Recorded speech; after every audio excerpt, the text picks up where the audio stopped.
What is up, Puleros Nation? Raynor Shine Elasto Painters may ipaparadang bagong import.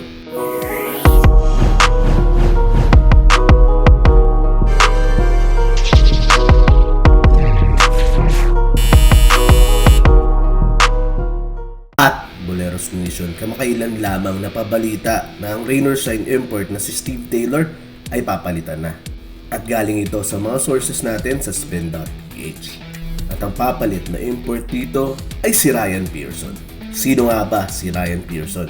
Si Pearson ay isang 6'6", 32-year-old, small forward, power forward na naglaro sa George Mason na pinaglaruan din ni Gabe Norwood noong college sa NCAA. At dahil undersized ito or isang tweener, he went undrafted sa 2012 NBA draft.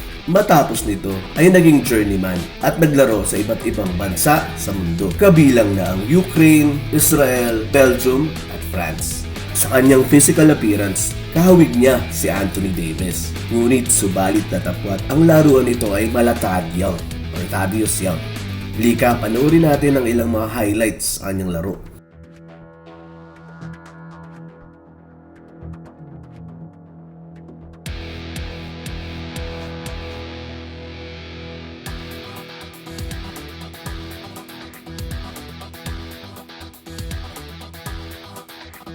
Kitang-kita naman sa laruan ni Ryan Pearson na may laro ito sa labas at magaling din pumoste.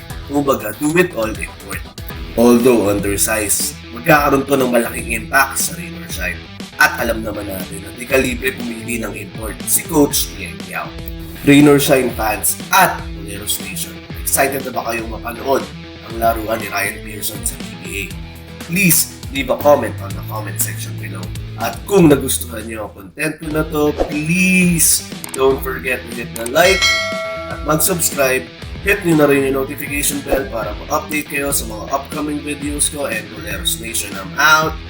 Peace out.